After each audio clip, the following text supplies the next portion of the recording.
Sejam muito bem-vindos ao primeiro podcast da Base 12 Consultoria, um dia especial para nós, né? Sim. É o nosso primeiro podcast, onde nós temos a finalidade de gravar conteúdos de prevenção de perdas, né? Convidar pessoas especiais para falar desse assunto tão importante. Meu nome é Fábio Muniz.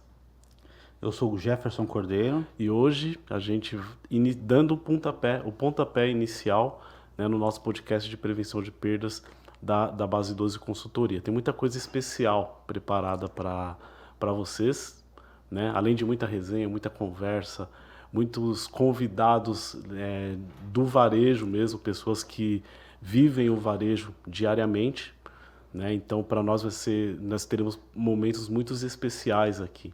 Podem ter certeza. E para quem vive o varejo todo santo dia, sabe o quão desafiador é, né? Nós tratarmos desse assunto de prevenção de perdas, que já foi luxo, mas na verdade é um diferencial competitivo muito importante, é estratégico para o teu negócio, né? E para falar a verdade, para muitos é até uma questão de sobrevivência, né, meu amigo?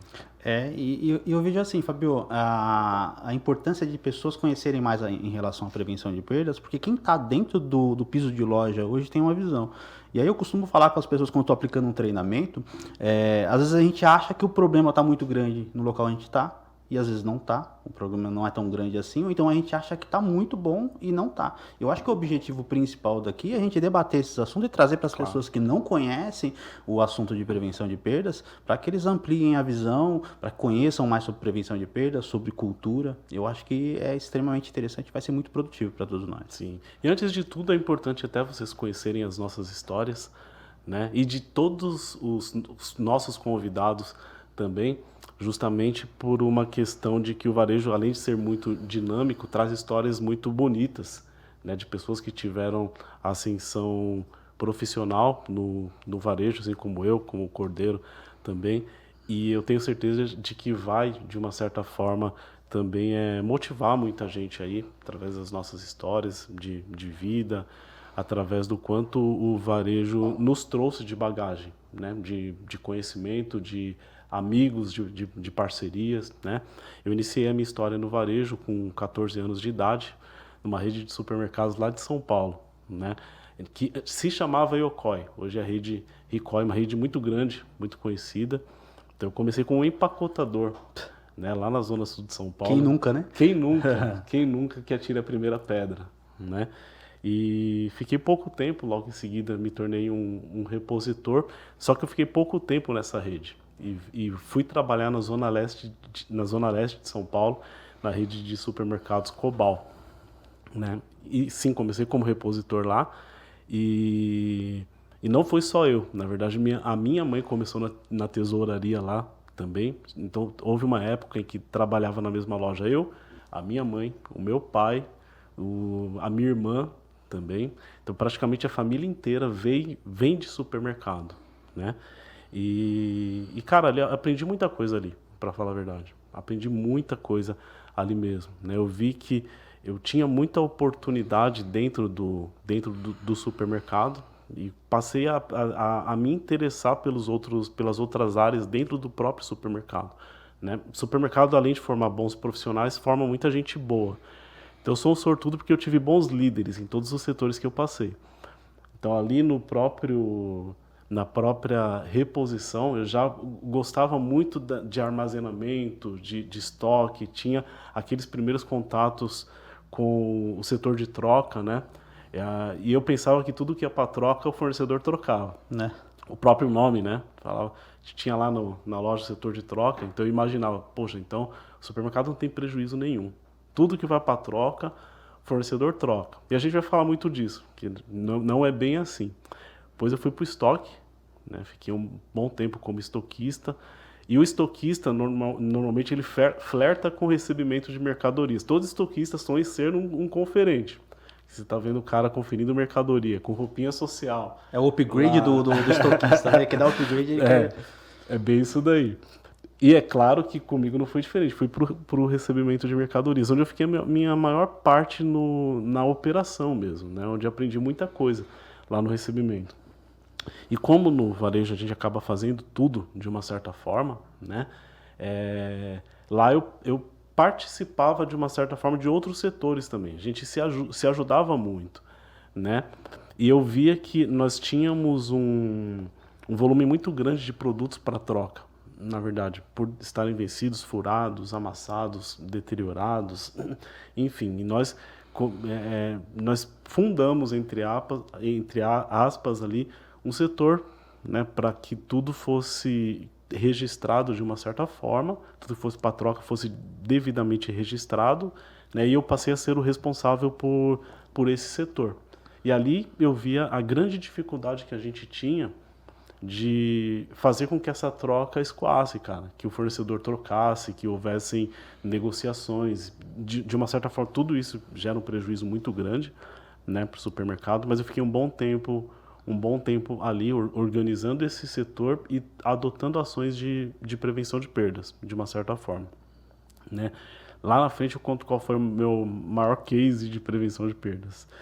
E aí, trabalhando nesse setor, desenvolvi um grande projeto de prevenção de perdas, que replicou para a loja toda e até para outras lojas também, mas eu continuei crescendo dentro da empresa. Então, ajudei muito no departamento de escrita fiscal, fui subgerente de loja, gerente de loja, e como eu tinha muito contato com o escritório, me colocaram como preposto da empresa. E ali eu me apaixonei pelo segmento do direito, né? E comecei a cursar a faculdade de Direito, porque eu ia fazer as audiências do supermercado, né? Junto com o advogado, um abraço pro doutor Alonso, eu ia fazer as audiências do supermercado, né? Porque a gente tinha muito problema. Hoje a gente chama de perdas legais, né? Mas relacionado a fiscalizações, reclamações trabalhistas, enfim, né? Então eu frequentava muito as audiências com os advogados da empresa, né? E via que isso era um volume de perda muito grande que nós tínhamos, né? Então nós não fazíamos nada para prever que aqueles problemas acontecessem de fato. Bom, resumindo, a empresa ela foi vendida depois para o grupo Sonda Supermercados, e eu recebi o convite do advogado da empresa para trabalhar no escritório dele, né? Que era um escritório que voltado para supermercados também, né? Mas não tinha nenhum projeto de prevenção de perdas lá. Foi quando, sentando com o dono, eu propus para ele a ideia de fazer um trabalho na contramão dos outros escritórios jurídicos, né, focado em PEM, Metro, Procon, Vigilância Sanitária e principalmente Polícia Civil. Né? Para quem não sabe, em São Paulo nós temos muitas fiscalizações da Polícia Civil, que é um assunto que vai levar horas aqui, né? Principalmente quando nós estivermos com o pessoal do nosso núcleo aqui de nutrição, de fiscalizações, enfim. Né? Mas eu aprendi muito nesse escritório, cara.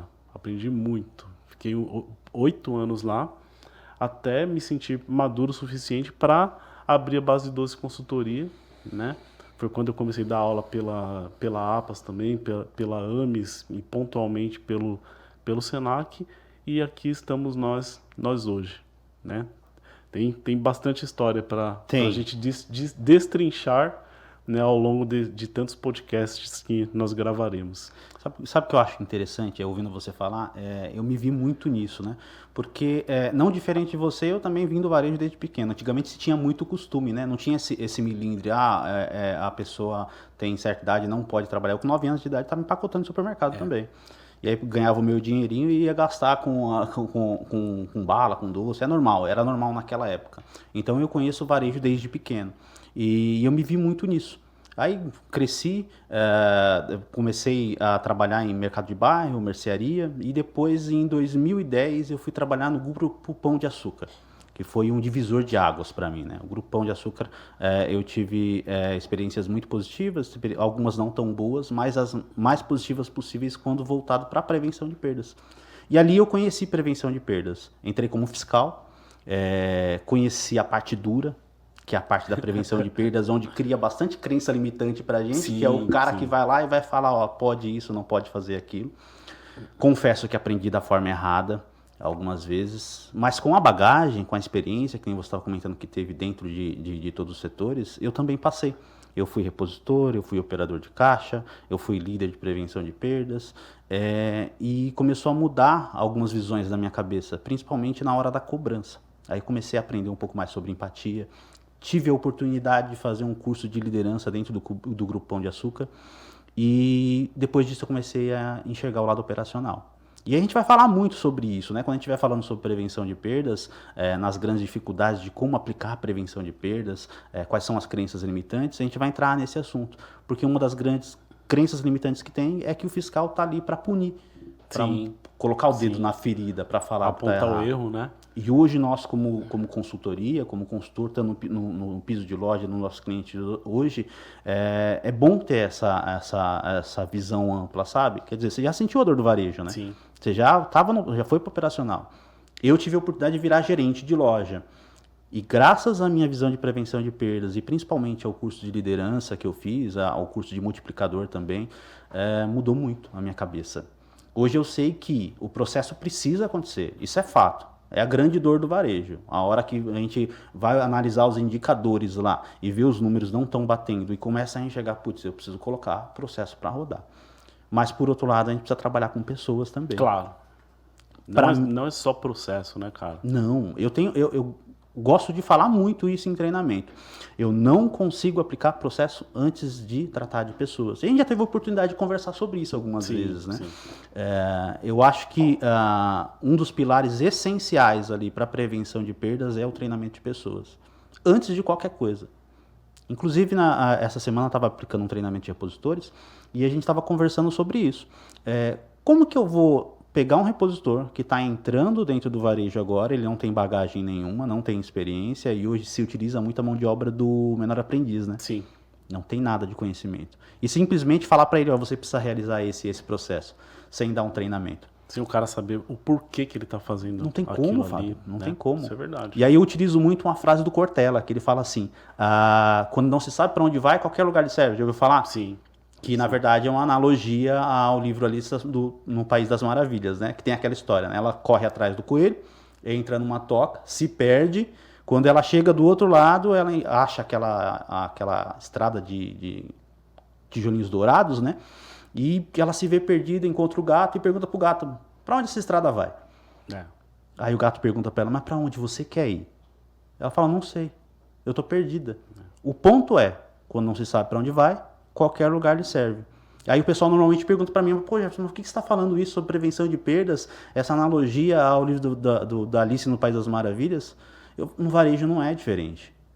Quando a gente vai para o processo operacional, quando a gente vai aplicar o procedimento operacional padronizado dentro da empresa, se a gente não treina antes, eles tendem a executar tudo à sua maneira. E é bem isso que acontece. E é engraçado que até o próprio consultor, às vezes, tem crenças também. Sim.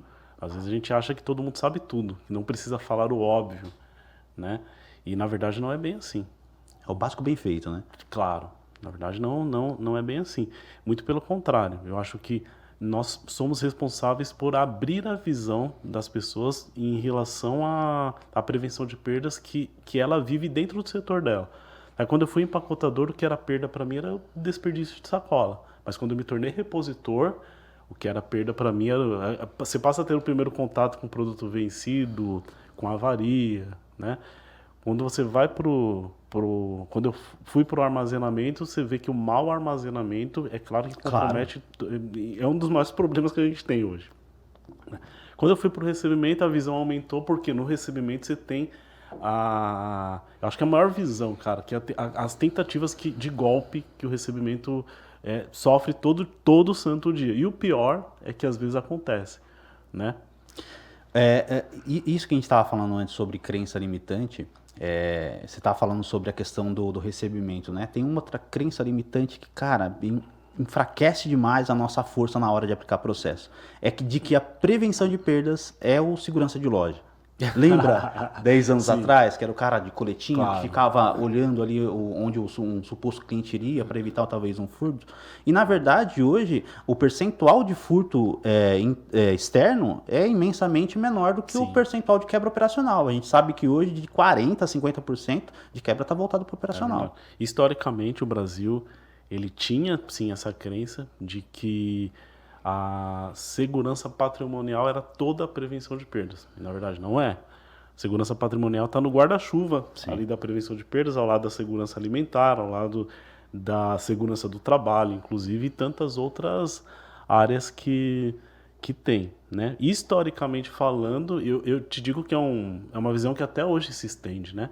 Por incrível que pareça, a gente encontra muita resistência nesse sentido. Com o passar do tempo, nós vimos que a oportunidade não está só no furto, não está só nas degustações, interna e externa, né?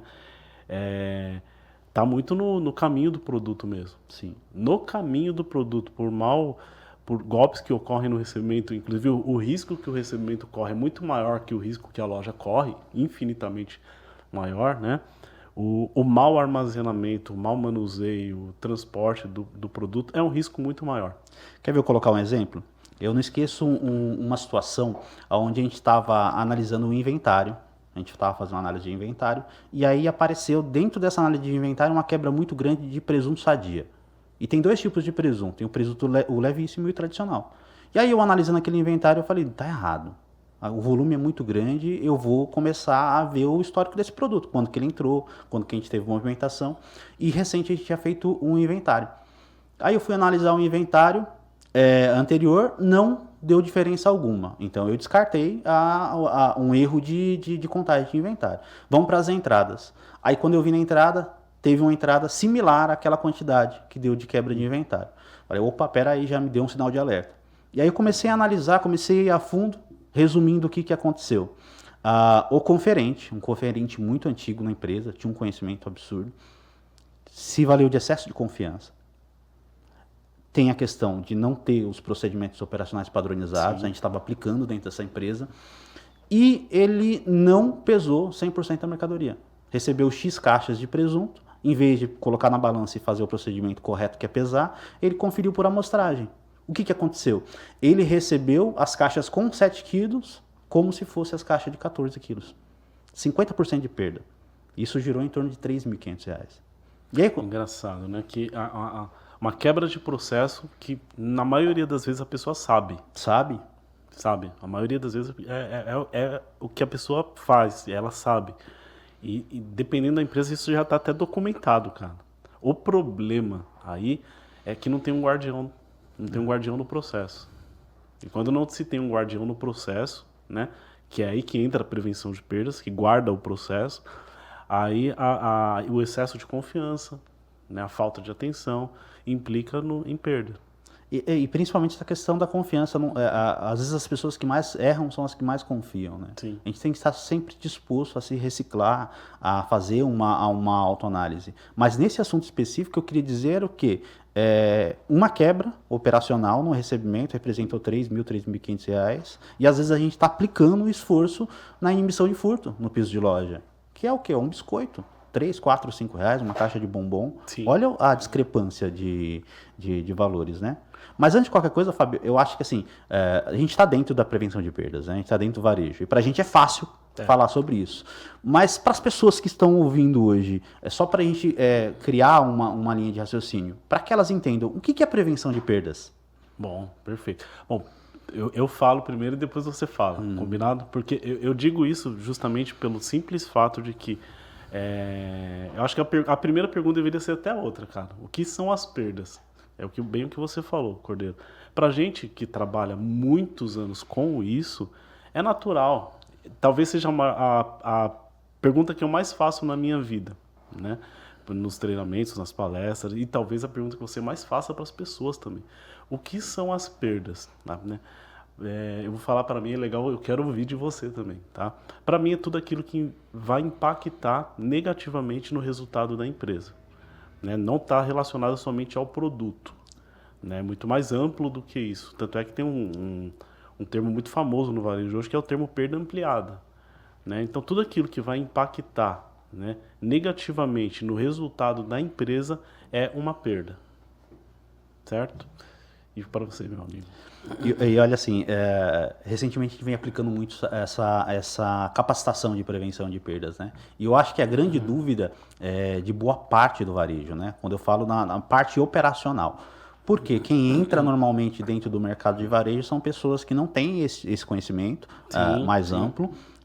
Entram não porque gostam da função, mas entram por necessidade. Vamos pegar, por exemplo, um repositor, um operador de caixa, porque o mercado do varejo hoje é o que mais cresce, né? É o que mais representa. Então, a cada esquina, cada quarteirão você tem um supermercado. E eles não têm essa informação. E a dúvida surge. Afinal, o que é prevenção de perdas? A prevenção de perdas é qualquer processo que a gente esteja evitando um prejuízo para a empresa, né? Seja um prejuízo financeiro, o físico da varia operacional, da perda do produto, e tem a questão da limitação de ganhos também. Sim, e aí, quando a gente começa a falar limitação de ganhos, Fábio, a gente começa a olhar para o lado do cliente, para o atendimento, para a gestão de tempo. Então, acho que assim, prevenção de perdas, a gente fala hoje, é o assunto para a gente colocar uns 5, 6 podcasts só para falar sobre prevenção de perdas. Verdade. Mas, principalmente, Fábio, eu acho que antes de falar sobre essa questão da perda financeira, sobre a cultura. Porque quando a gente fala em prevenção de perdas, é só o Fábio que aplica? Não é só o Fábio que aplica. Eu sempre falo na consultoria e nos treinamentos que precisa se ter uma cultura. Não é o departamento de prevenção de perdas, não é o fiscal de prevenção de perdas, é o líder, é o encarregado, é o proprietário, é o dono, entendeu? Então essa visão ela tem que estar dentro de toda aquela loja, de toda aquela empresa, eles conhecerem. E eu não, em um desses últimos treinamentos, conversando com os proprietários, eu falei, olha, tem que começar de cima. Não tem jeito. Vamos aplicar prevenção de perdas? Vamos. Primeiro a gente precisa entender o que é. E trazer para a liderança, em primeiro lugar, essa visão, treiná-los, capacitá-los e fazer com que eles desçam até o operacional. Sim. Porque lembra que eu falei que eu já fui gerente de loja? E no operacional o que a gente está voltado é para a venda. Normalmente a gente é forçado a olhar esse lado de venda e não olha o lado da prevenção de perdas. Então eu preciso que os líderes entendam o que compreendam a necessidade, entendam principalmente qual que é o impacto lá no final, porque tem a linha de vendas, o lucro, e tem a linha de perdas. Normalmente se olha simplesmente para a linha de vendas, de lucro, né? Exatamente. E a gente não entende que a perda é uma redução da lucratividade, né? Sim. Eu estou deixando de ganhar. De modo que a prevenção de perdas não é uma pessoa, né? Não é um setor avulso, um departamento avulso, não é uma dupla, não é um grupo, um pequeno grupo de pessoas. Prevenção de perdas é cultura. Prevenção de perdas é cultura. E despertar essa consciência, iniciando da alta direção até a operação, quando eu falo até a operação, até a tia do café, é necessário. É necessário. Justamente por esses motivos que você está falando aqui, né? Quando a gente inicia no varejo sem a visão da prevenção de perdas, né? A gente pensa no seguinte, a gente até sabe que tem perda, mas o nosso esforço é para vender mais, para pagar as perdas, para sobrepor as perdas, não tem um trabalho de prevenção. E é comprovado que vale muito mais a pena fazer um esforço de prevenção, né? O preço do cuidado sempre vai ser menor do que o preço do reparo. Uma frase que eu gosto muito do Ricardo Amorim. O preço do cuidado sempre será menor do que o preço do reparo. Isso na vida da gente. Porque, de uma certa forma, a gente já pratica a prevenção de perdas na vida pessoal, né, cara? Sim. Ninguém aqui sai de casa e deixa a luz acesa. Ventilador ligado. Ventilador, né? A torneira aberta. Na verdade, não. Então, replicar essas boas práticas de prevenção para o trabalho é muito importante também. As pessoas elas terem a consciência de que as perdas elas são prejudiciais não só para a empresa, na verdade para todos nós. Isso impacta na inflação. O Brasil figura entre os 10 países que mais desperdiçam alimentos no mundo, cara. Né? No último fórum de prevenção de perdas da ABRAP, o Brasil chegou ao número de 34 bilhões de perdas. Olha o tamanho disso daí. não é verdade? Então, as empresas, elas têm uma responsabilidade grande sobre isso, no sentido de conscientizar as pessoas, né, para que não somente a empresa cresça, mas para que as pessoas cresçam também, de uma certa forma. Não existe fornecedor bonzinho. A indústria, inclusive nós temos muitos parceiros da indústria, tá? Mas a indústria, para sobreviver, tem que precificar. As perdas, elas vão ser pagas em algum momento. O supermercado, para sobreviver, ele tem que precificar também. E isso, de uma certa forma, acaba sempre pesando no bolso do consumidor, ou seja, de todos nós. Não é verdade? Por isso que é interessante as pessoas saberem muito disso, né? Uma coisa que a gente estava conversando antes aqui sobre a questão de visão, de cultura de prevenção de perdas, e como a gente já falou que tem que vir de cima, eu vou afirmar aqui, você confirma para mim se é isso mesmo, né, pela nossa experiência. Você acredita que para se aplicar uma consultoria ou aplicar prevenção de perdas, há uma dificuldade quando vem do dono de cima? Porque o que ele quer? Ele quer resultado. Sim. Ele vai falar para você, Fábio, cara, tô com um problema aqui, a minha conta não tá fechando, aplica consultoria de prevenção de perdas para mim. E aí quando ele chega no piso de loja, acontece de chegar lá e a gente tentar aplicar algumas coisas e ser travado por cima, por não ter essa visão, Sim. simplesmente achar? Fala um pouquinho sobre isso pra gente entender. Cara, acontece muito. Bom, o primeiro ponto importante é que se o dono não compra a ideia, nenhum projeto de prevenção de perdas avança. Não vai para frente. Né? Considerando que existe uma diferença entre projeto e programa. O projeto, primeiro ponto, tem início, meio e fim. Né? O programa não tem fim, o programa continua. Né? Então, a consultoria, ela trabalha em um projeto, mas a consultoria uma hora tem que ir embora. Sim. Toda consultoria uma hora tem que ir embora. Né? E quem continua o programa é a empresa.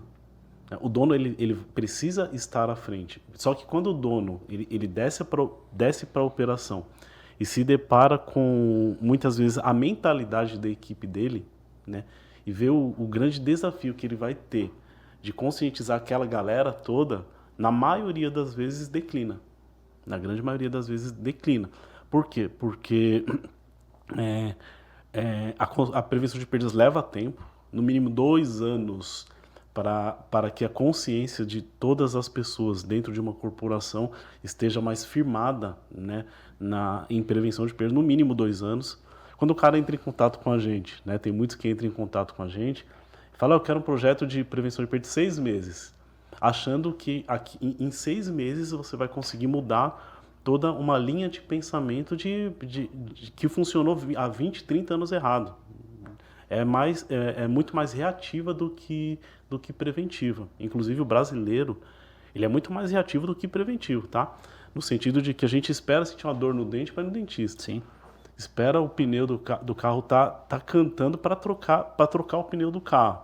Como é que a gente quer que esse tipo de comportamento não se replique dentro de uma empresa, né? Se o brasileiro já é assim, se as pessoas já são assim, esse padrão de comportamento é claro que se repetirá dentro das empresas. E aí a gente compreende o seguinte, que ou a gente assume de vez a responsabilidade de educar, ou a gente assume a perda, ou a gente assume o resultado da perda. Não tem outro caminho. A gente vai ter que educar pessoas para que o resultado de fato aconteça. Você falou uma coisa que desde o primeiro dia que a gente conversou, ficou muito na minha cabeça e repetiu ela aqui hoje, né? De que tratar pessoas antes de tratar o processo é necessário. Então, quando eu preparo as pessoas para o que vem pela frente, né? Principalmente relacionado à prevenção de perdas, eu mostro para elas que a gente espera algo delas e não está no contrato de trabalho. Não está no contrato, você não coloca no contrato de trabalho que você espera ações e comportamentos das pessoas voltados à prevenção de perdas. Muito pelo contrário, né? Então, quando a gente prepara o terreno, né?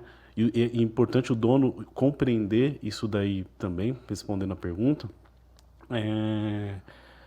a gente encontra uma facilidade um pouco maior para que a visão de prevenção de perdas avance. Aí sim a gente consegue falar de processos, aí sim a gente consegue implantar processos com a participação da operação. A operação tem que estar junto, Na verdade, não adianta a gente vir com uma fórmula mágica e querer que essa fórmula mágica, que funcionou muito bem no supermercado tal, se encaixe num supermercado de bairro. Não é bem assim que funciona. E eu digo que após a pandemia isso se agravou bastante também, né? No sentido de que simplificar cada vez mais se torna necessário. Simplificar o processo cada vez mais se torna necessário para que as pessoas elas compreendam o que se espera delas. Na verdade, isso mudou minha vida, tá? Isso mudou minha vida. Então, adotar ações e comportamentos que não estavam ali explícitos no contrato de trabalho, mas me fizeram que eu me destacasse, me ajudou bastante, na verdade. E eu acredito que você também, claro. Por que eu falei sobre a questão de vir de cima, né? De ter essa crença limitante, às vezes, por parte do proprietário? Porque para quem está no piso de loja hoje, para quem está executando e aplicando a prevenção de perdas, a gente tem a grande dificuldade que, às vezes, a operação primeiro não está preparada. Então, você chegar e colocar o dedo na ferida e falar, a partir de hoje você tem que mudar o seu comportamento, mudar o seu procedimento para um procedimento padronizado, já é difícil. E quando a gente fala em procedimento operacional padronizado, é o quê? É treinar e criar um procedimento operacional padronizado de acordo com aquela empresa. O procedimento operacional padrão que eu aplico na empresa X não é o mesmo na empresa Y, porque ela precisa ter uma cultura. Vai variar de acordo com o tamanho, vai variar de acordo com o mercado para que ela é voltado. E eu vejo muito hoje que muitos proprietários não têm a cultura, primeiro, da empresa. Como que eu vou criar um processo padrão para essa empresa se ela não tem uma norma, uma diretriz? E aí eu contrato o Fábio para ser meu repositor. Ele simplesmente entra e vai trabalhar, ele vai abastecer. Sim. Não tem uma normativa dentro da empresa. Eu não sei como que a empresa X funciona. E eu acho extremamente interessante que as empresas tenham as suas normas e diretrizes aplicadas para entender que o quê? Precisa ser feito dessa forma porque a empresa precisa primeiro dessa operação para ela obter lucro, para ela não obter perda, mas principalmente porque é o padrão da empresa. E aí gera uma dificuldade para a gente. Porque se a própria empresa não tem um padrão, como que eu vou colocar um padrão de prevenção de perdas? Ou seja, até tem a cultura, mas é uma cultura ruim. Sim. Toda empresa tem uma cultura. Cultura empresarial é o dia a dia da empresa, a forma de ser da empresa, né? Então tem a cultura boa e tem a cultura ruim, não é verdade? Então, vou te dar um exemplo de cultura ruim, né? A mentalidade de que tudo que vai para troca, o fornecedor troca. Então, essa empresa já tem essa mentalidade, já coloca uma placa enorme lá, trocas, setor de troca. Qual é a mensagem que eu estou mandando para a operação? Fica tranquilo, que tudo que vai para troca, o fornecedor vai trocar. A verdade é que a indústria já se movimenta já faz tempo, né? No sentido de não fazer mais troca, porque a troca é um câncer, tanto para a indústria quanto para o varejo.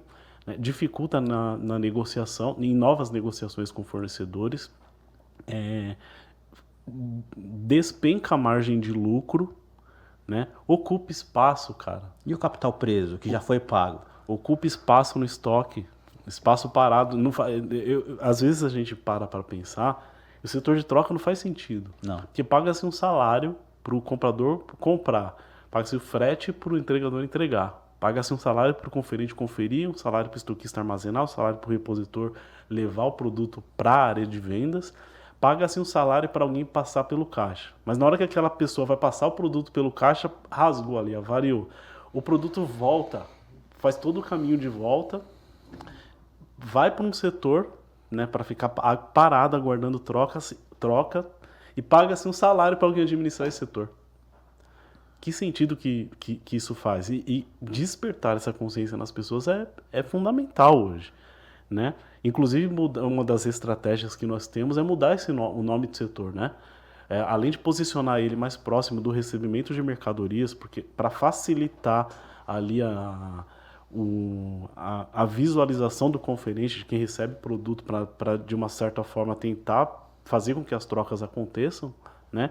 Mudar o nome do setor de avaria, setor de coloca qualquer outro nome, menos o nome de troca. E é o que é mais lógico, quando a gente fala em controle de avarias, o nome já é para controlar. Eu preciso saber o porquê que ele foi para lá. E aí quando a gente fala em troca, normalmente tem essa cultura, né? Avariou, manda para troca porque o meu fornecedor vai pagar. Mas eu preciso entender o porquê que está indo para lá.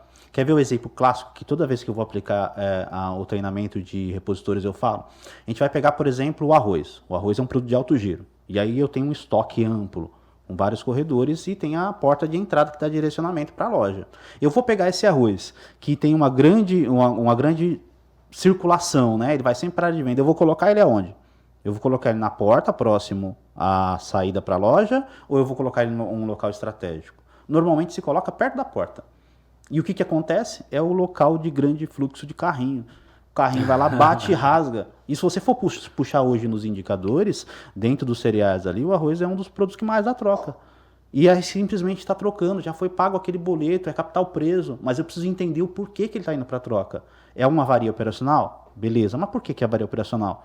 Por que está ocasionando isso? Vamos mudar? Vamos colocar ele em um local estratégico?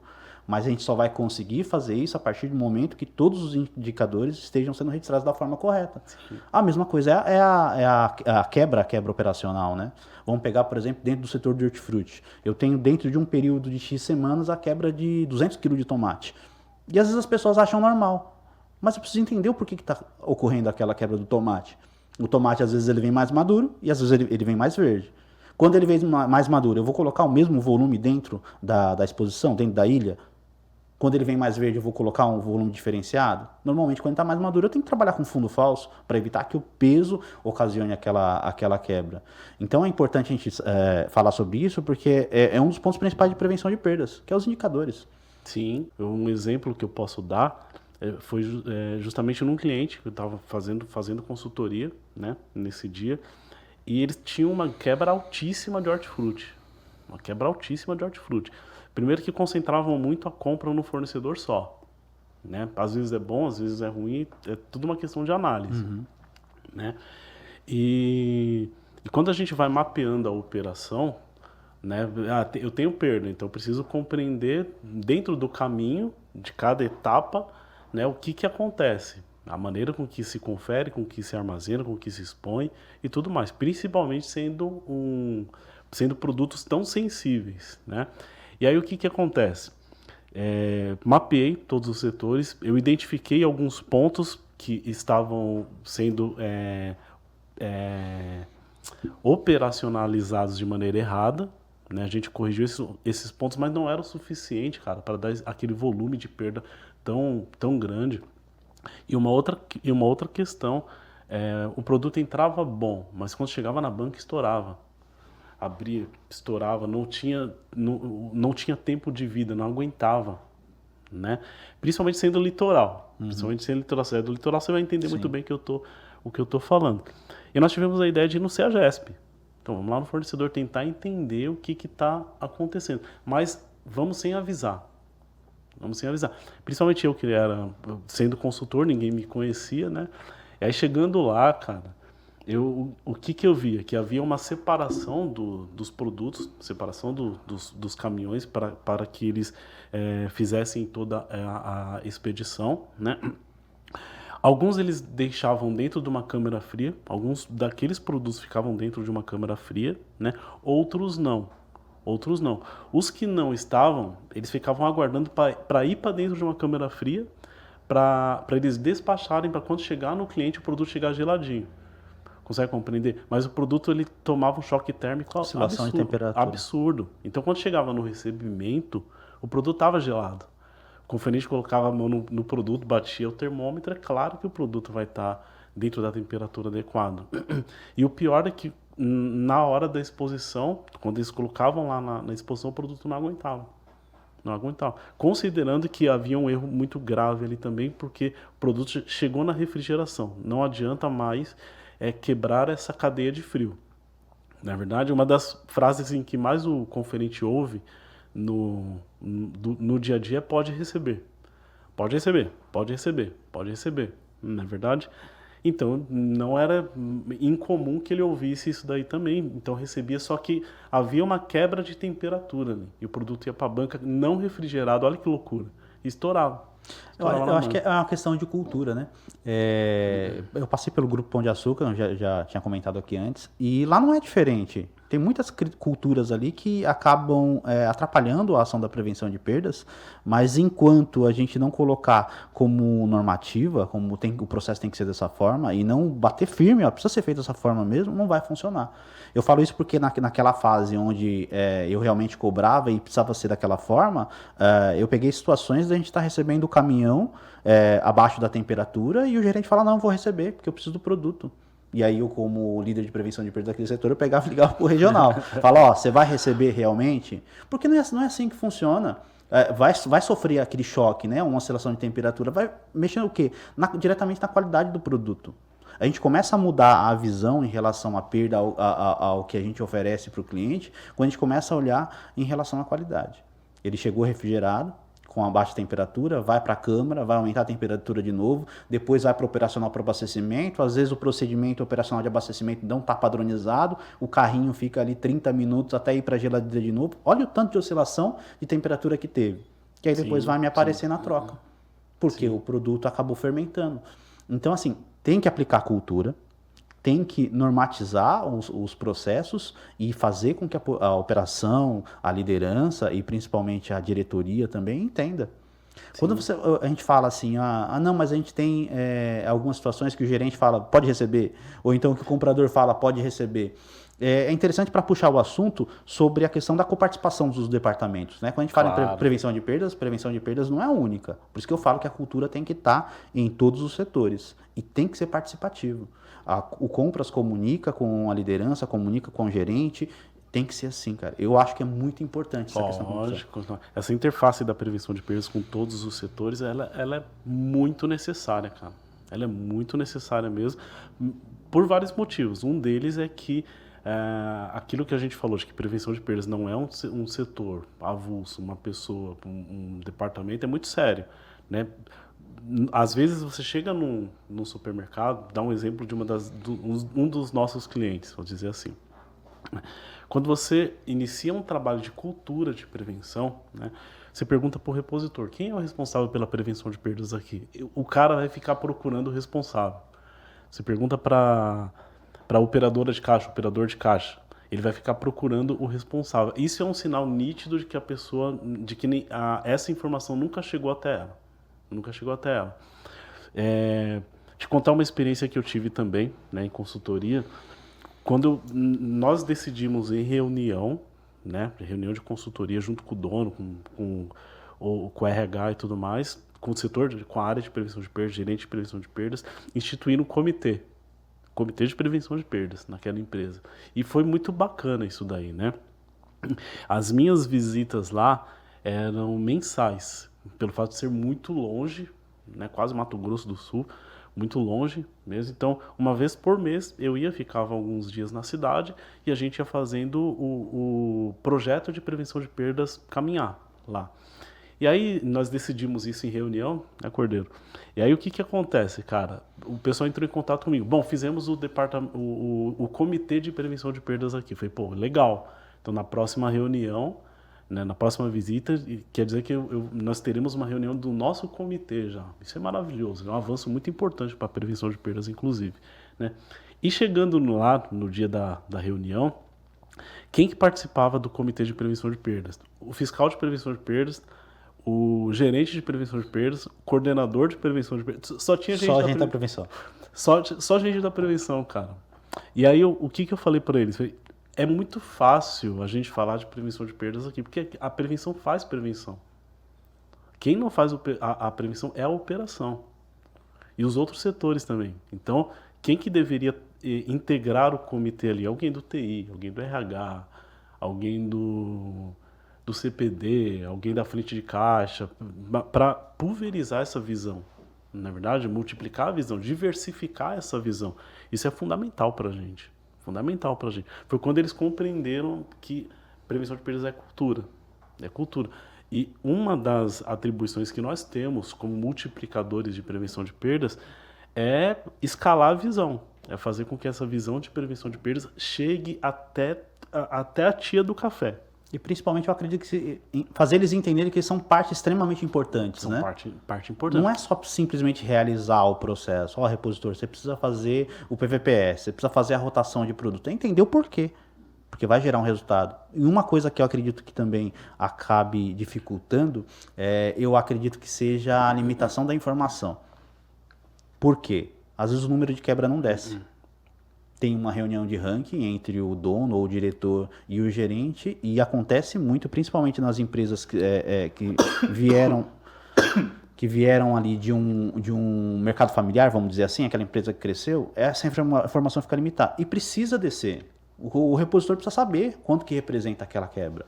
E é interessante a gente falar sobre isso, porque tem nos nossos treinamentos aquela questão sobre o valor real da quebra. Aquele exemplo da latinha de leite condensado, sabe? Sim. Quanto que custa uma lata de leite condensado? Tá, compra, custa R$6. Tá, eu vou colocar uma margem em cima, vou vender a 8. Se eu estourar essa latinha, quantas latinhas de leite condensado eu tenho que vender para pagar aquela quebra? É uma conta simples, né? Sim. R$2 cada uma, eu tenho que vender 4 para pagar a quebra No mínimo, de uma. né? Aí vamos dizer que aconteceu o seguinte, eu não tenho procedimento operacional padronizado de estocagem, os repositores não sabem a forma correta de realizar aquilo, ninguém nunca foi lá e padronizou isso, e aí o repositor pegou aquela caixa de leite condensado fechada e colocou lá no aéreo na parte de cima, o pesado normalmente tem que estar embaixo. Subiu, caiu, derrubou aquela caixa de leite condensado. Quanto que eu vou ter que pagar, quantas caixas eu vou ter que vender para pagar aquilo ali? Essa visão a maioria dos repositores não tem. É verdade. Então tem que estar intrínseco ali quando o repositor entra. Vem cá, vai entrar, vamos fazer um treinamento? E aí é interessante puxar esse assunto, porque eu gostaria de falar sobre a questão da integração. Você acha que a integração de prevenção de perdas, a integração com a prevenção de perdas é necessária hoje? Muito. A pessoa entrar e falar, não, peraí, antes de você entrar lá para o operador de caixa, você vai dar um tour na loja ali com prevenção de perdas e entender o que é, quanto que cada departamento joga de quebra. Você acha que é interessante isso? Sim. Agora a gente está falando de cultura. Porque a partir do momento em que a empresa já tem essa visão de que ao inserir o colaborador na empresa, ele deve ter a mínima orientação possível, né, sobre prevenção de perdas, o mínimo de consciência, de orientação sobre prevenção de perdas. Agora a gente está falando de começar a mudar a cultura da empresa, começar a mudar a visão da empresa com a participação do RH, é claro, e cumprindo a finalidade de educar,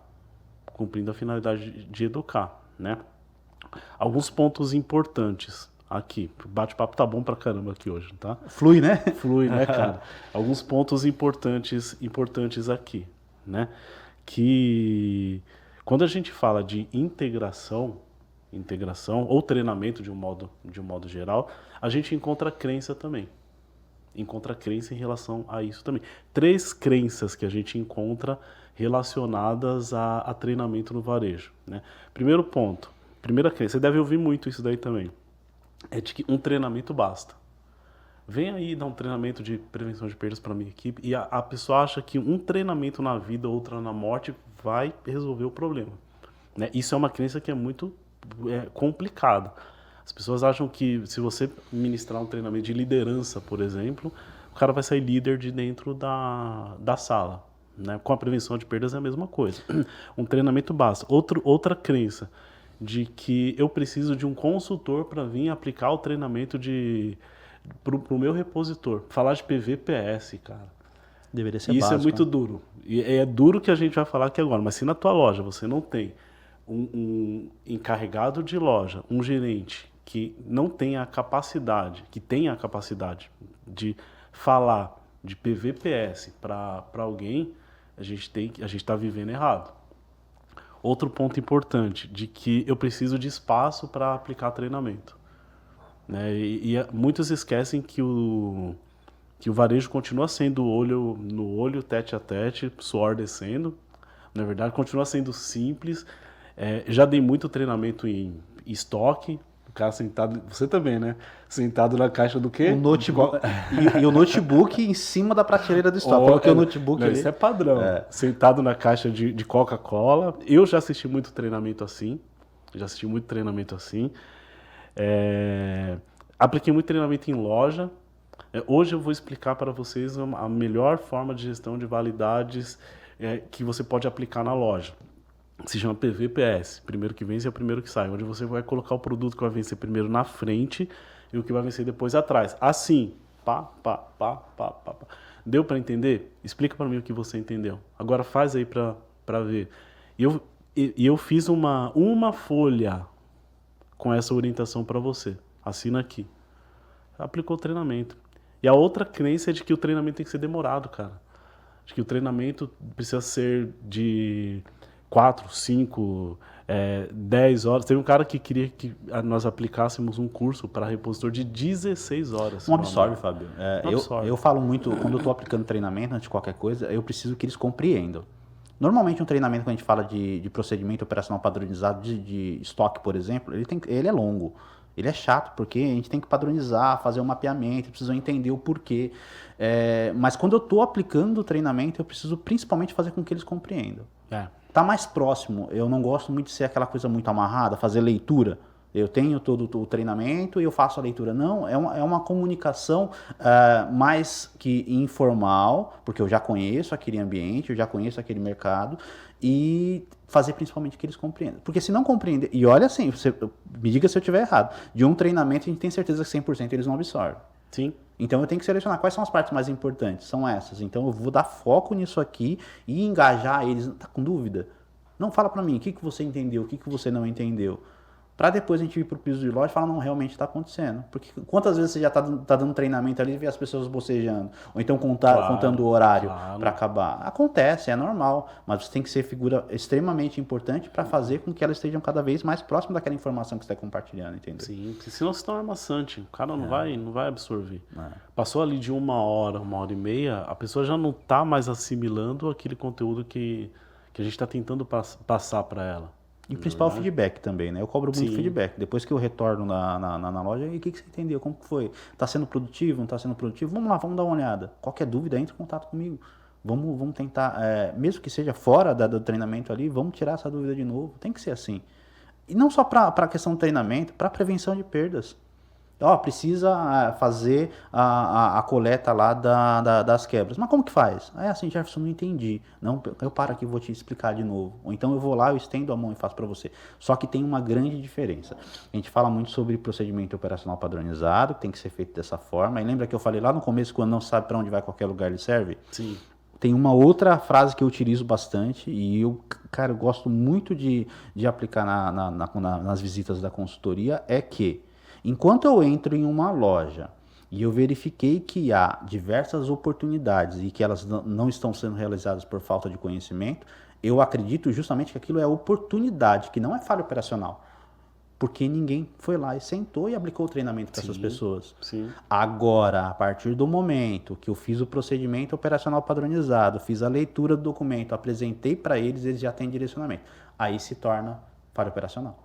Sim. Mas eu acredito que hoje, e aí me corrija se eu estiver errado, o treinamento é um grande pilar de prevenção de perdas. Antes da gente falar de indicadores, antes da gente falar de auditoria, é treinar. Como que eu vou aplicar a prevenção de perdas hoje na minha loja, está dando um resultado negativo? Espera aí, eu preciso mapear, eu preciso ver qual que é a dificuldade, qual que é a minha prioridade. Sua prioridade é a reposição. Vem cá, vamos fazer um treinamento? Eu preciso entender qual que é a visão deles em relação à prevenção de perdas, qual que é a visão deles ao processo de reposição, para depois eu entrar com uma auditoria sobre o processo, depois que eu treinei, depois que eu habilitei eles a ter esse conhecimento. E eu vou falar outra coisa que eu acho extremamente importante e gratificante, é você olhar no olho de um educando, né, da pessoa que está do outro lado, e falar, cara, eu não tinha essa visão, ele dá esse feedback para você. A minha cabeça mudou. Ontem eu estava num treinamento com uma pessoa que tinha sido movimentada por um líder, ele falou, Jefferson, mudei, tô pensando diferente, tô chegando com... E pra gente que multiplica, isso acho que isso é maravilhoso. Demais, mas, de novo, eu acho que o treinamento é a base de tudo hoje. Claro. E porque as perdas, elas são urgentes, né, cara? Elas são imediatas. Mesmo esse primeiro treinamento de conscientização, ele já gera resultado. Levantar números, indicadores, informação, tudo é muito importante. Mas as perdas, elas são urgentes. O dono está sentindo. Para muitos é uma questão de sobrevivência. E aí até você levantar números e estabelecer o processo e ter informação fiel do quanto está perdendo, dependendo da loja, dependendo da empresa, quebrou. Então tem muita situação em que, que a gente necessita de uma ação urgente, né? Daqui a pouco a Pamela vai estar aqui, que é a nossa Nutri também, que vai bater um papo conosco, inclusive, que ela vai falar muito disso, né? Tem loja que a gente chega que antes de falar de prevenção, cara, antes de falar de qualquer coisa, a gente fala o seguinte, vamos falar de aspecto higiênico sanitário primeiro. Vamos falar disso daí. Que não se faz prevenção de perda sem primeiro limpeza. Não se faz prevenção de perda sem organização primeiro.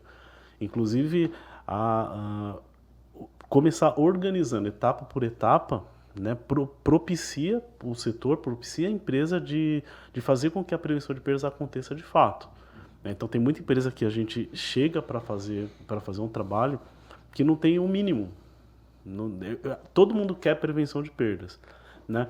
Mas esquecem de que quando a gente está falando do aspecto higiênico sanitário, a gente está falando de prevenção de perdas também, cara. A gente está falando de prevenção. Eu ia perguntar justamente né? isso, porque quando a gente fala em limpeza, em qualidade, a gente está falando de prevenção de perdas. Aliás, a prevenção de perdas, a minha visão mudou muito em relação à prevenção de perdas com o passar do tempo. Ela entra em tanta área, né, cara? Ela entra em administrativo. Entra no RH. Sim. Turnover, vamos falar de turnover. Eu estava conversando essa semana que passou sobre o turnover. O turnover envolve prevenção de perdas?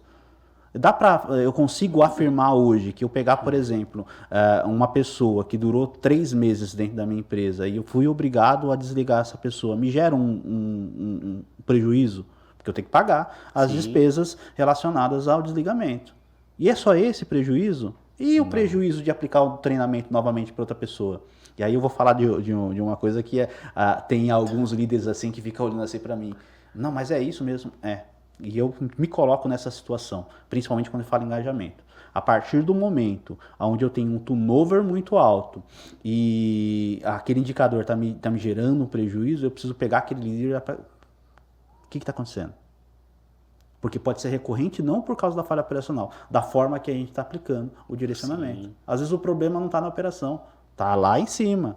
A forma que lembra que eu falei de descer a informação? A forma que a informação desce, a forma que eu trato essa informação, o feedback, né? Às vezes cobrar no meio da loja, tudo isso eu acho que envolve prevenção de perdas. E é um dos pontos que eu acho que a gente tem a visão de que prevenção de perdas não deveria entrar, de cima, da diretoria. Não, isso não é prevenção de perdas não, cara. Isso aqui é RH. E precisa ter a visão que faz parte, sim. Claro. Prevenção de perdas é toda aquela ação que a gente possa evitar um prejuízo da empresa ou a limitação de ganhos. Entendeu? Sim. Eu já fiz muita entrevista demissional. Né? Várias. Porque... Por vários motivos. Um deles é para mapear o clima organizacional, né, entender o motivo pelo qual as pessoas estavam saindo, que nem sempre o que a liderança te traz é a realidade. Né? Cara, as principais reclamações é que o líder privilegiava amigos dentro do setor, ou que não estabelecia uma comunicação clara, ou não tinha paciência de ensinar, enfim. Né? Isso é importante para o RH mapear também. Isso hoje eu diria que quando a gente fala de RH varejo, é um dos maiores problemas que a gente tem. Principalmente quando o setor tem mineiro, açougueiro, padeiro, a função tem mineiro, açougueiro, padeiro, confeiteiro, enfim. Né? É um problemaço que a gente tem. Problemaço. Que a mão de obra ela escassa, escassa, né? Você não encontra mão de obra especializada hoje, é difícil encontrar, principalmente quando se fala de açougue, a necessidade de formar profissionais hoje ela é imensa, né? Então, olhar para esse ponto e compreender que a partir dele a gente consegue resolver tantos outros problemas é necessário. É fundamental, porque a gente está lidando com pessoas e que, na minha opinião, dos pilares de prevenção de perdas é o mais importante. E você vê como que a conversa flui e todos os assuntos são relacionados, né? Sim. Lembra que no começo a gente falou, não há como tratar processo sem tratar de pessoas. A gente está dizendo nada mais agora que a tratativa com as pessoas é um fator gerador de quebras, é um fator gerador de perdas. Claro. E aí vai direcionar de novo a questão do treinamento. Para a prevenção de perdas é importante a gente aplicar um treinamento de liderança e eu vou além ainda, treinamento gerencial. A gente estava falando de setores onde a mão de obra é escassa. Hoje eu vejo que a mão de obra mais escassa dentro do varejo, hoje, principalmente dessa área de mercado de bairro, é o gerente. Sim. Tem como a gente aplicar prevenção de perda se não tiver alguém ali na loja que esteja diariamente engajado, envolvido a fazer com que aquele processo aconteça? E aí eu vou falar outra coisa. O problema está na formação. O mercado hoje não forma. E aí o que acontece? Foi essa época, né? Eu tenho uma necessidade, eu preciso de um gerente, eu vou contratar o Fábio. Aí o Fábio tem experiência no mercado X, Y e Z. Sabe o que vai acontecer? O Fábio vai trazer para dentro dessa empresa toda aquela vivência e vai acreditar que aquela vivência pode ser aplicada dentro da minha empresa. Sim. Por isso que a gente estava falando anteriormente sobre a questão de cultura, de imagem, quais são as normas e diretrizes da empresa, como que o mercado X funciona. Não trazer a visão que você tem. Claro que tudo é adaptativo, né? Às vezes eu tenho algumas visões que pode ser, e na maioria das vezes é produtivo para a empresa onde eu estou entrando, mas não necessariamente que é obrigado. Eu não preciso mudar, adaptar a minha empresa ao formato que você pensa. Eu preciso adaptar você ao formato da cultura da minha empresa. Verdade. Eu acho extremamente importante a questão da cultura da empresa, a cultura de prevenção de perdas, e eu não me canso de falar sobre treinamento. Sim. Eu acho que antes de qualquer coisa é treinamento e capacitação. Verdade. E o gerente moderno hoje, ele é o cara que fala de números, indicadores, fala de faturamento, fala de perda, número de perda. De forma aberta e informal, que eu acho extremamente interessante. Fala de consumo, né? Fala de despesa, fala de pessoas, conhece o código de defesa, cara, pelo amor de Deus, conhece o código de defesa do consumidor. Isso é muito importante também, porque tem muito cliente que chega na loja com mais informação que o gerente de loja. Foi-se a época em que o dono do supermercado contratava o gerente, para você que é gerente, está assistindo esse podcast também, foi-se a época em que eu contratava-se o gerente para ele só abrir loja e ficar tirando telha de aranha, né, da loja e tudo mais. Hoje não, o cara que quer ganhar bem e tem vaga para isso, tem oportunidade para isso, né, ele tem que saber mais coisa. Ele tem que buscar informação. A gente passa por mudança num ciclo muito curto, né? O mercado ele vem se adaptando de uma forma absurda. A forma que eu fazia exposição de mercadoria há 2, 3 anos atrás não é a mesma hoje. Não é a mesma. A forma com que eu tratava uma quebra hoje é diferente. A tecnologia, o uso da tecnologia, por exemplo, há 10 anos atrás era só planilha. O recebimento era via romaneio. Eu tinha que anotar aquilo ali para depois passar para o sistema. Tem gente assim ainda hoje, Cordeiro? Tem. Ainda tem gente que recebe mercadoria pela nota. E, cara, eu entendo a dor de crescer, sabe? Mas quando a gente começa a falar sobre números, é investimento, isso aqui é tecnologia. Fiz a conferência aqui, subiu para o meu CPD validou, está de acordo, o XML está correto, o valor de custo está correto, é investimento. Então, que eu estava falando, a necessidade de se adaptar é extremamente importante. Eu preciso me adaptar continuamente. A gente estava falando sobre a questão do digital, né, recentemente, né? A gente precisa se adaptar. É o mercado que mais cresce hoje. E por esse objetivo que a gente está falando no podcast hoje para trazer informações para vocês. Então no mercado não é diferente. Então essa é uma grande dor. Você tem uma figura que represente o supermercado, que é o gerente, e que faça com que os processos aconteçam. E acontece bastante, a gente está aplicando prevenção de perdas. Eu não tenho uma figura ali que eu possa falar, não, ó, a minha visita é quinta-feira. Na sexta, no sábado, no domingo, na segunda, na terça, na quarta, vai acontecer o processo de novo? É o sponsor, né? Aquela pessoa que não vou fazer acontecer. E é uma dor. Sim. Então hoje o que eu vejo que é mais fácil, eu converso bastante com alguns proprietários sobre isso, formar. Quem que é o seu repositor ali que tem uma facilidade maior e diferente sobre o outro ali? Pega aquele repositor, vem cá, eu vou investir num treinamento de liderança, capacitar ele para daqui uns 6 meses fazer um treinamento para um subgerente. E hoje, você acredita que é mais fácil eu ter uma pessoa que tem 6, 7 anos de empresa, vamos dizer assim, já conhece cada departamento, você acha que é mais fácil para ela gerir a loja? Sendo que ela tem conhecimento, ou trazer de novo aquele gerente que já tem o vício de outras empresas? Eu prefiro formar. Isso é uma opinião particular minha, claro. Mas foi o que eu te falei, a responsabilidade que nós temos de educar pessoas, né, ela nunca vai parar. Ela nunca vai parar. Eu sou fruto de educação corporativa, você também, né? Então, quantas vezes nós sentamos nas cadeiras para assistir treinamentos, cara? Hoje dou curso pela APAS, consultor pela APAS também, tenho orgulho de falar isso daí, mas eu assisti muitos cursos dos consultores da APAS daquela época lá, na verdade. Eu assisti muito curso de consultor, e às vezes até do próprio RH da empresa, dentro da estrutura ali, muito curso interno, dentro da empresa. Não morri, muito pelo contrário, você aprende. Isso me formou, me forjou como profissional, me forjou como cidadão também, porque querendo ou não, o treinamento que se aplica na loja, ele impacta na vida pessoal da pessoa.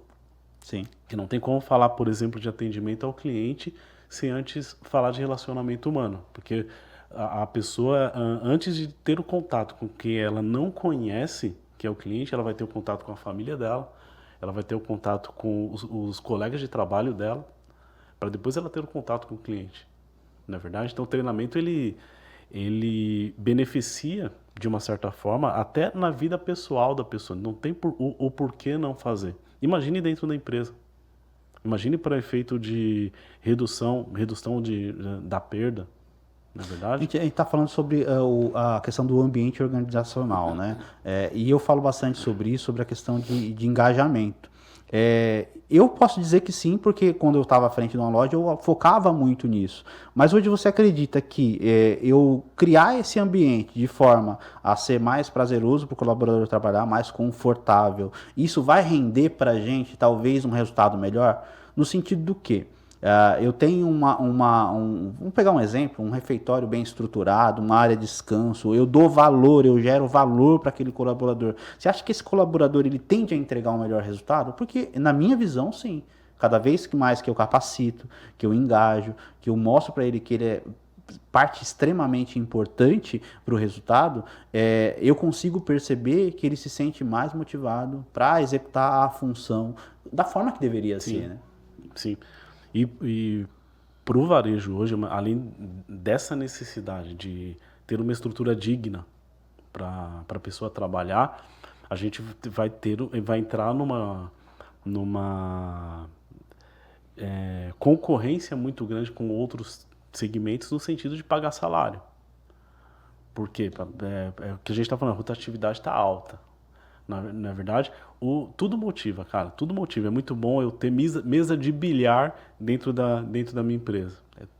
É maravilhoso. A gente tem um ambiente com um clima organizacional muito bom. Mas a verdade mesmo é que por R$ 150 o cara vai embora.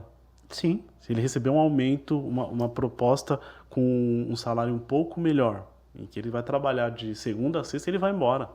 Ele não pensa duas vezes. Então, para nós hoje, é necessário pensar, né, em alguma forma de melhorar isso daí. As pessoas vão acabar perguntando, mas Jefferson, por que você está batendo tanto no operacional? Por que você está batendo tanto em pessoas, né? Quem entrega resultado hoje é a base.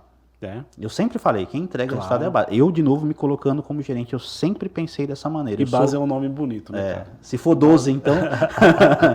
Então, eu sempre falei, pessoal, quem entrega para os meus líderes, né? Quem entrega resultado é a base. E eu não esqueço um treinamento que eu fiz também no Grupo Pão de Açúcar, que foi treinamento de liderança. E ficou marcado para mim para sempre. Eu não me lembro o nome de quem aplicou, mas eu ainda vou buscar essa informação ainda e vou trazer para vocês aqui.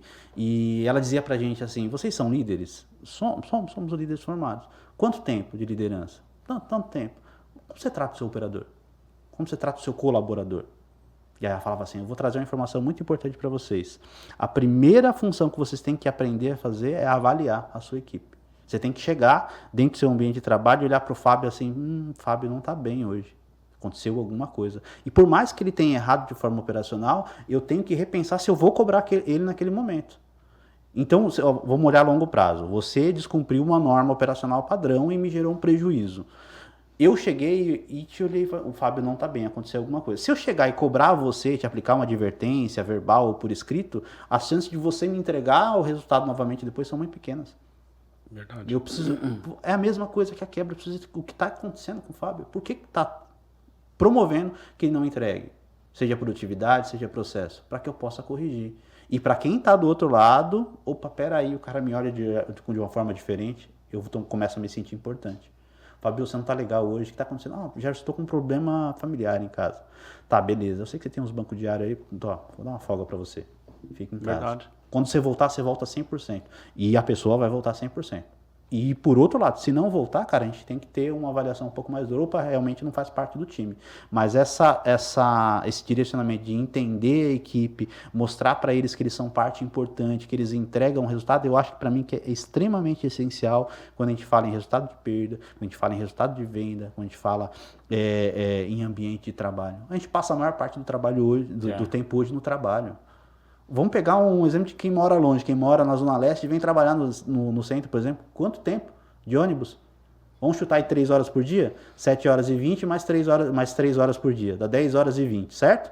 A gente dorme 8, são 18. Quanto que sobra? Verdade. E aí a pessoa ainda chega em casa, ainda vai parar ainda para analisar o TikTok.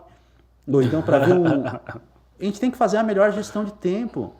E fazer o ambiente de trabalho, a gente está falando de organizacional, que seja o melhor possível. Fornecer um conforto, fornecer engajamento diariamente. E eu não esqueço desse treinamento. É verdade. Pô, mas vocês ainda continuam falando de prevenção de perdas? Sim. E prevenção de perdas é oportunidade. Na verdade, então, a gente encontrar essas oportunidades dentro da operação, a gente fala muito de operação porque o produto ele vai estar passando obrigatoriamente na mão do conferente, do estoquista, do repositor, da operação de checkout, né? Mesmo que você não queira dentro de uma empresa treinar todo mundo, né? Mas o resultado ele vem, isso com toda certeza, se pelo menos a operação for treinada. Se pelo menos a operação... O ideal é treinar todo mundo. Sim. Mas pelo menos a operação for treinada. Aí estão as oportunidades. A gente estava falando mais há pouco sobre aquela visão do esforço do produto, do ganho sobre o produto, né? Tem uma outra visão também que é sobre o lucro, que eu acho interessante. Vamos supor que eu vendi R$100 em mercadorias. Eu posso pegar aqueles R$100 e gastar, colocar no bolso? Não. Não pode, certo? E a gente escuta muito isso de alguns donos, né? Pô, se eu pudesse, eu colocava o dinheiro no bolso lucro. E ir embora. Não é assim que funciona. E eu acho que a base precisa ter essa visão, a gente passa a visão para eles. R$100 de lucro sobre a venda de determinado produto. Eu tenho que fazer reposição do meu produto. Então não me pertence. Quanto que a gente tem de imposto? 20%. 20% de somente um dos impostos. A gente sabe que tem mais imposto em cima disso aí. E a gente tem custo operacional, tem as despesas. Quando chegar perda. Quando a gente chegar na final da conta ali, vai basear em torno ali de 97%. Se a perda tiver em torno de 3%. Já pegou loja com mais de 3%? Consumiu todo o dinheiro. Já pegou loja com mais de 3% de quebra? De perda? Sim. Cansei de pegar a loja. Peguei loja com 10% de perda no total. O que acontece com essa loja? Fica no vermelho. Mas o que eu quero dizer é o seguinte, às vezes a operação não tem essa visão. Acha que é simplesmente vender e que principalmente que o dono está carregando de rios de dinheiro. A gente está exemplificando de forma simples ali. Ó, de R$100 de lucro ali, normalmente o dono coloca R$2 no bolso, isso se a perda tiver justa. Se não tiver justa, ele vai ficar devendo. Cara, eu te digo que até pessoas mais instruídas dentro do supermercado têm uma visão um pouco limitada. Estou falando de um comprador, por exemplo, né?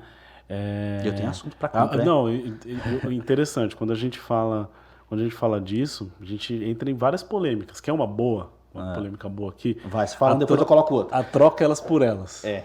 A troca elas por elas.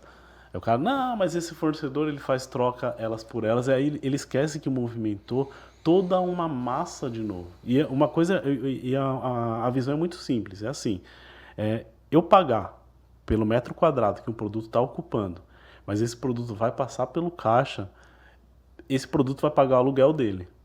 Eu pagar pelo metro quadrado que um produto está dentro da empresa, aguardando troca, que às vezes demora anos, e às vezes na maioria das vezes não acontece, eu estou tendo uma perda. Negocia-se preço, negocia-se prazo, né? Então eu tenho um determinado prazo para fazer com que aquele produto se pague, cara. Porque se esse produto não se pagar, o que vai pagar ele é esse outro. E o que vai pagar esse outro é o outro.